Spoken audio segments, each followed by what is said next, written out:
Covid के दौरान I think हमारे यहाँ रेड लाइट एरिया है गंगा जमुना। तो वहाँ का कुछ केस और किस्सा है, प्लीज़ बताएंगे वो क्या है। 2020 में जैसा कोरोना आना चालू हुआ, at that time I was working as a senior PI Lakadganj. तो उसमें वो जो कमर्शियल सेक्स वर्कर का एरिया है गंगा जमुना, वो भी आता है। पूरे विदर्भ की कोरोना की पहली डेथ ये लकड़गंज पुलिस स्टेशन के अंतर्गत हुई थी। हमें कुछ मालूम नहीं था क्या करना है क्या नहीं है। एनएमसी के ऑफिसर और मैं हमने डिसाइड करके वो डेड बॉडी जो जहाँ बरी करना था वो बरी कर दिया। उस टाइम जब पहली हुआ तो करीब करीब 1.5 पौने 2 किलोमीटर का एरिया पैक किया गया।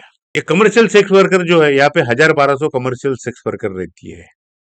तो जिस वक्त ये लॉकडाउन चालू हुआ तो मैंने उनके साथ एक मीटिंग लिया, सबके साथ जितनी भी वर्कर्स थी, सेक्स वर्कर्स थी, उनके साथ एक मीटिंग लिया और उनको ये बताया कि कल से ये सब बंद करना पड़ा। उनका सवाल था, साहब हम बंद करेंगे तो खाएंगे क्या? उनको बोला मैं भूखा रहूंगा, आपको खिलाऊंगा। तो उसके लिए मैंने हमारे एरिया के, लकड़गंज एरिया के या नागपुर के जो लोग थे, उन्होंने हमें बहुत मदद करना चालू कर दिया। ओके। उस टाइम बहुत सारे लोगों ने मदद भी किया। जैसे कलमना मार्केट था, उन्होंने हमें फ्रूट सब्जी भाजी वाला ये देना चालू कर दिया। एक वो ओरा जी थे जो एक राजकीय पक्ष से थे, और उन्होंने कहा नहीं साहब आप काम कर रहे हो ना, तो उन्होंने चावल के बोरे, गेहूं के बोरे, दाल ये सब देना चालू कर दिया। राधा कृष्ण हॉस्पिटल था, हरिहर मंदिर था, इनमें से भी हमको मतलब इतना हो गया हमारे पास मदद की वो रखने के लिए जगह नहीं था। करीब करीब 1.5 महीना हमने उन लोगों को पाला है। करीब करीब 1,000-1,200 लोग, सुबह का नाश्ता, दोपहर का लंच और रात का डिनर, ये सब पुलिस वाला। अच्छा, इन बिटवीन ये भी हुआ कि उस टाइम पेपर में कोई ज्यादा पब्लिक यानी कोई न्यूज रहती ही नहीं थी ना, एक्सेप्ट कोरोना। कोई पेपर वाले ने उसमें छाप दिया, तो मेरे पास इतनी मदद आने लग गई कि मेरे लकड़गंज पुलिस थाना नया नया बना था, उसके लॉकअप बड़े बड़े हैं, मतलब 15 बाय 15 के वगैरह, और 15 फीट 10-11 फीट हाइट भी है उसकी। वो दोनों फुल भर गए। लोगों को मुझे बोलना पड़ा कि अभी मुझे मदद नहीं चाहिए। कोई तेल का पीपा दे रहा, कोई ये दे रहा, कोई वो दे रहा।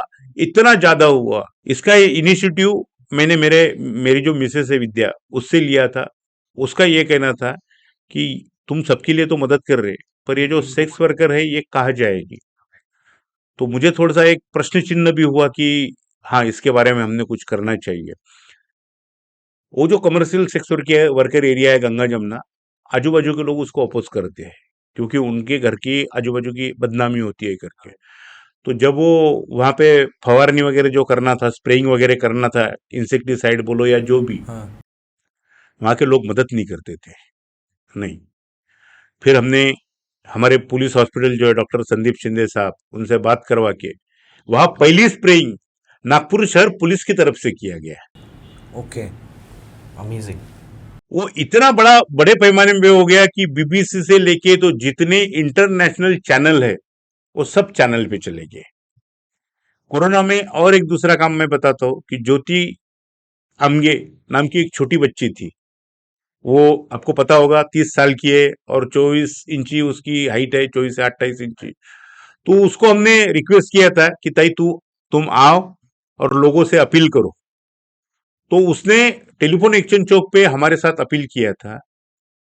वो as a Guinness book world record holder होने की वजह से वो हमारे फोटोग्राफ्स सब गिनीज बुक में भी गए। इसलिए गए कि वो गिनीज बुक होल्डर वाले ने जो कोरोना के लिए काम किया था, तो उसके साथ हम भी गए उसकी वजह से। तो एक मेरा कोरोना का एक अच्छा अनुभव था।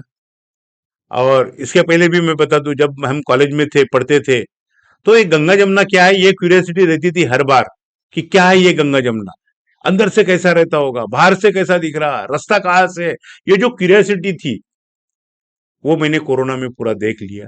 और मुझे पता चला कि नहीं, ये लाइफ बहुत गंदा है। पेट के लिए करते हैं, क्योंकि कोई कोई कोई लोग सिर्फ पेट के लिए करते हैं कि वो दूसरा कोई काम नहीं कर सकते, उनके माँ बाप ला के डालते हैं। फिर भी वहां से जो कोई रेस्क्यू करना है, जिनको निकालना है, उनको क्या मदद करना है, मैं नहीं, मेरे बाद वाले, मेरे पहले वाले भी जो पुलिस ऑफिसर है वो मदद करते हैं। पर ये मुझे कहीं ना कहीं एक मेरी जिंदगी में एक प्रश्न चिन्ह लग के गया है कि इन लोगों के लिए भी समाज ने और मैंने कुछ ना कुछ करने की गरज है। कोई स्पेशल अवार्ड्स और रिवॉर्ड्स, राष्ट्रपति पदक आपको मिला और कोई? वैसे अगर देखा जाए तो 2003 में मैं जब था तो खापा पुलिस स्टेशन में एज अ थानेदार करके जब मैं था तो एक ट्रिपल मर्डर था, माँ और दो बेटी की काट के जंगल में छोड़ दिया था, खापा नागपुर में? खापा नागपुर में। हाँ। तो उसमें माँ और एक बच्चे की डेड बॉडी मिली थी। हम्म, मैं जब गया वहां पुलिस स्टेशन में तब वो उसको 6 महीने हो चुके थे। उस केस को? उस केस को मैंने ये सोचा कि नहीं, हम इसमें कुछ एफर्ट्स करेंगे, तो मैंने फिर से नए सिरे से चालू कर दिया। कोई कोई चीजें कुछ दिनों के बाद बाहर आती है, तो फिर लोगों में मिलना, सब आजू बाजू एक इसका जो पॉइंट था, उससे मैंने 25 किलोमीटर का एरिया ये मेरा टारगेट एरिया रखा। और हर गांव में, हर पान टपरी पे, हर बस स्टॉप पे 25 किलोमीटर की एरिया पे पोस्टर चिपकाना, ये चिपकाना। तो उसकी वजह से एक आदमी आया कि साहब मेरी एक बेटी गायब है, पर उसको दो बच्ची है, यहाँ पे आपने एक ही लिखा है। Okay. तो फिर हमने वो माहिती लिया, कैसी थी, क्या साड़ी पहनी थी, आखिरी कौन सी साड़ी थी। फिर हम सीए जो केमिकल एनालिसिस ऑफिसर रहते हैं उसमें उनके रिश्तेदार को लेके आए। तो वो जो लास्ट सीन थेरी में उसकी जो साड़ी जब्ती की गई थी, तो उसने, उसके बहन ने बोला कि हाँ ये साड़ी मैंने ही दिया था। तब वो आइडेंटिफाई हुआ, उसके बाद आरोपी अटक हुए, उनको कन्विक्शन हुआ। एक उसके लिए मुझे महाराष्ट्र का 2003 में व्हेन आई वाज पीएसआई, उस वक्त एक नवाजा गया था बम्बई में। हम्म, फिर सेकंड थिंग, दूसरी बार एक गणे ये शुक्रवारी तालाब में एक जनी की dead body divided into 7 parts, दो गनी बैग्स में शुक्रवारी तालाब में डाल दिया था। पूरा नागपुर शहर उसके लिए काम में लग गया था। मैंने उस केस में, मैंने और मेरे टीम ने करीब करीब एक 525 या 550 सीसीटीवी फुटेज 4 दिन के चेक किया था। तो सीसीटीवी फुटेज चेक करना आसान काम नहीं है, क्योंकि 12 घंटे सीसीटीवी चेक करने के लिए 12 ही घंटे लगते हैं। 13 घंटे लगते हैं, पर 11 घंटे में नहीं होता। 13 घंटे इसलिए कि कभी अगर कोई डाउटफुल लगा तो फिर बैक, फिर आगे, फिर बैक। तो करीब करीब 525 550 मैंने और मेरी टीम ने पूरे सीसीटीवी फुटेज खंगाले थे। बाद में वो उसमें मोबाइल, जितने भी साइंटिफिक इन्वेस्टिगेशन थे, वो टूल्स ऑफ साइंटिफिक इन्वेस्टिगेशन, अपने जो खबरी रहते, हमारे पुराने जमाने के खबरी रहते थे, वो सब लगवा के वो ऑफेंस एक कुछ दिनों के बाद, यानी मतलब एक आधे महीने के बाद वो गुना डिटेक्ट हुआ। उसमें सीपी डॉक्टर भूषण कुमार उपाध्याय साहब ने मुझे 1 लाख रुपए, मैं और मेरी टीम को 1 लाख रुपए रिवार्ड दिया, और साल का नागपुर शहर का बेस्ट डिटेक्शन अवार्ड भी उसी में मिला। फिर वो आगे महाराष्ट्र लेवल पे गया, तो महाराष्ट्र लेवल में हर महीने का एक बेस्ट डिटेक्शन होता है। तो सितंबर 2019 का बेस्ट डिटेक्शन का अवार्ड महाराष्ट्र लेवल पे मुझे मिला था।